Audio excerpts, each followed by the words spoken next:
Hola, ¿qué tal mis amigos? Les saluda su hermano y amigo Jonathan Otaño. En esta ocasión, como siempre, contento de poder compartir con ustedes un video más para nuestro canal. Miren mis hermanos y amigos, en Jeremías capítulo 29, versículo 11, Dios da lo que para mí es una de las promesas más poderosas y alentadoras para un pueblo que en ese momento se encontraba cautivo. El pueblo de Israel se encontraba cautivo en la tierra de Babilonia y Dios a través del profeta Jeremías le da una de las promesas más poderosas para un pueblo que había perdido ya la esperanza, el deseo y todo estaba en tierra ajena. Imagínense que usted sea cautivo, que usted sea deportado, de su tierra, de su parentela, a una tierra que usted no conoce, a una cultura que usted no conoce, a unos dioses que usted no reconoce. Es difícil. Había que ponerse en los zapatos de esa nación de Israel que había sido desterrado de su tierra. Y en medio de este problema y en medio de toda esta escatumbre, Dios le da, repito, lo que para mí es una de las promesas más poderosas que se le puede dar a una nación o a una persona en particular.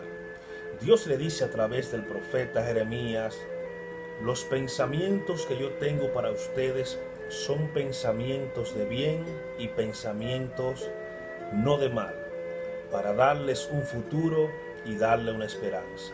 Otra versión dice: para darles el fin que ustedes esperan. Es interesante que nosotros podamos entender de una vez por todas de que el Dios de Israel, el Dios verdadero, el Dios de nuestro Señor Yeshua, no es un Dios que se levanta por la mañana pensando en hacerte mal. No es un Dios que se levanta por la mañana pensando cómo desgraciarte la vida. No, ese no es el Dios que menciona la Biblia. El Dios que menciona la Biblia es un Dios que se levanta pensando qué bien hacerte en el día de hoy. El Dios de la Biblia es el Dios que se levanta pensando cómo ayudarte, cómo sanarte, cómo restaurarte. Quizás muchos han predicado a Dios de una manera terrorífica, como el Dios de los griegos, aquel Dios llamado Zeus, que si tú no hacías la voluntad de él, pues te enviaba un rayo y te aniquilaba. O se acostaba con tu esposa, como era costumbre en la cultura griega, el dios Zeus. Es esperanzador la palabra que le da Jeremías. Los pensamientos que tengo para ustedes son pensamientos de bien, no son pensamientos de mal. Y mis pensamientos es para darle un futuro y una esperanza, para darle el fin que ustedes esperan. Querido hermano, querido amigo que me escuchas, el Dios de la Biblia se levanta, repito, todos los días pensando qué bien hacerte. Y el hecho que te diga que se levanta no quiere decir que Dios duerme, porque el Salmo 121 dice que nuestro Dios no duerme, pero Dios tiene que adaptarse al lenguaje humano. Por eso dice que Dios se levantó, que Dios se acostó, que Dios agarró. Es un término teológico llamado antropomorfismo, que es la capacidad que da la teología para poder entender los rasgos físicos de Dios pensando en el hombre. Entonces, cuando decimos que Dios se levanta pensando en el bien que te va a hacer, es en un término y un plano existencial presente, plano terrenal. Lo que sí quiero decirte es que Dios quiere bendecirte. Dios está pensando cómo ayudarte a salir de ese problema que tienes. Dios quiere ayudarte a salir de esa pena, de esa depresión, que te olvides de que vives diciendo que nadie te quiere, que nadie te entiende. El Dios de la Biblia, el Dios y Padre de nuestro Señor Yeshua, Jesús, es un Dios bondadoso, lento para la ira y grande en misericordia. Y tú dirás: pero si Dios es tan bueno, ¿por qué suceden cosas malas en la tierra? No tiene que ver con Dios, tiene que ver con nosotros. Tiene que ver con el carácter corrompido que tiene el hombre. El hombre tiene la capacidad de erradicar el hambre, pero no lo va a hacer. ¿Por qué? Porque grandes industrias alimenticias caerían, porque se eliminaría el ciclo del negocio de los alimentos. Nosotros es lo que podemos, lo más que podemos hacer es ayudar. Jesucristo vino a enseñarnos cómo debemos vivir nosotros, de la manera que a nuestro Padre Celestial le agrada. Y para esto habló acerca de una de las parábolas más extraordinarias que puede encontrar en la Biblia, y es la parábola del buen samaritano. Alguien le preguntó: Maestro, ¿quién es mi prójimo? Y Jesús podía haberle respondido: tu hermano que está a tu lado, tu hermano que te necesita, todo aquel que está a tu alrededor. Pero como todo buen judío de su época, no lo iba a hacer tan fácil. Jesús vino a ponerte a pensar. Jesús quiere que pienses, Jesús quiere que analices. Esas religiones que no te dejan pensar, que no te dejan analizar, que no te dejan cuestionarte, no tienen nada que ver con lo que enseñó Yeshua. Todas las parábolas de Yeshua te ponían a pensar. Y él decía que un hombre descendía y en esto fue atracado por bandidos, y pasó un sacerdote, lo miró y siguió de largo. En esto pasó también un levita, lo miró y pasó de largo. Luego pasó un samaritano, y es interesante que Jesús tome como ejemplo a un samaritano, sabiendo que los samaritanos y los judíos no se llevan, para darle una gran lección a esos judíos. Este samaritano, dice la Biblia, dice Jesús hablando, que lo tomó, lo levantó, le untó aceite, lo sanó, lo llevó al mesón, le dijo al que atendía el mesón: si algo pasase o se pasara de la cuenta, guárdalo que yo lo voy a pagar. Jesús hace la pregunta: ¿quién de los tres fue el prójimo? El que hizo la pregunta contestó: obviamente el que tuvo misericordia del que fue atracado. Jesús dijo: correcto, tú haz lo mismo. Jesús nos pone a pensar, nos pone a analizar que si el mundo está como está, es porque nosotros hemos perdido la compasión, hemos perdido la capacidad de poder ayudar a los demás.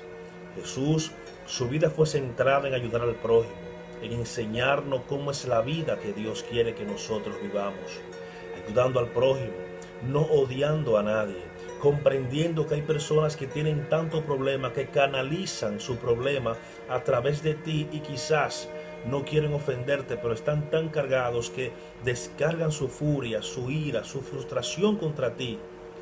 Pero lo que realmente necesitan es ser escuchados, ser entendidos, ser comprendidos. El mundo está cargado, la vida está muy rápida, está muy difícil, las personas están sufriendo mucho por dentro, las personas viven frustradas por su mal trabajo, por su mala paga, por su mala vida, por tantas situaciones difíciles. Y nosotros, como somos luz del mundo, tenemos que entender a las personas, tenemos que ayudarlas, tenemos la palabra de vida, que es las enseñanzas que nos dejó nuestro Maestro Yeshua de Nazaret.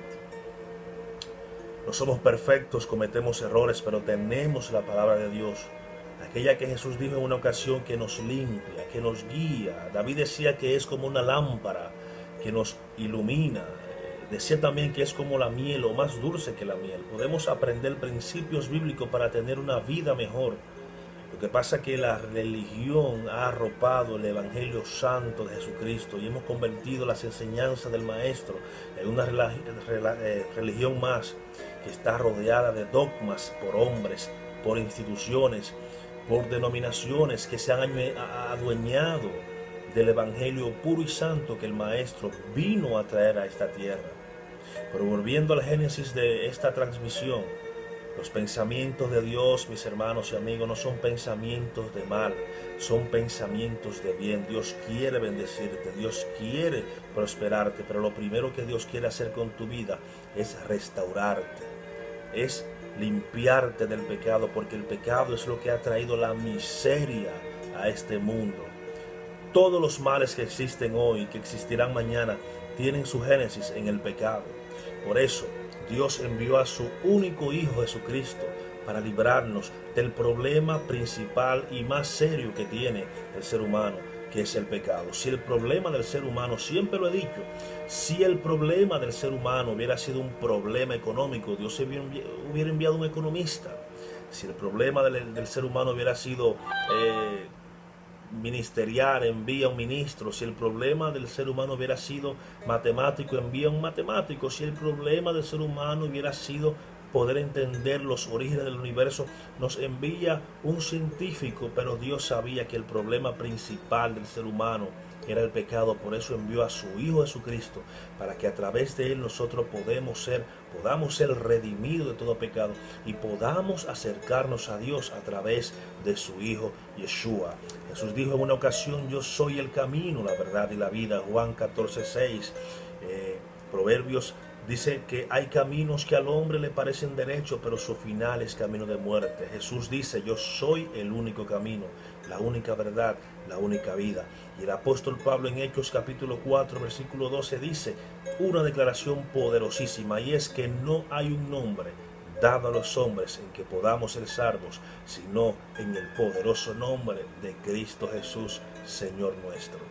Así que, mi amigo y hermano que me escucha, te invito a que tú conozcas al Maestro, que te acerques a Dios de una manera afable, porque Dios quiere cambiar el rumbo de tu vida. Dios es el único que puede transformar tu situación. Dios es el único que escribe derecho en líneas torcidas. En otras palabras, Dios es el único que puede enderezar tu vida. Dios es el único que puede darle sentido a tu vida, que muchas veces sientes que no tiene sentido.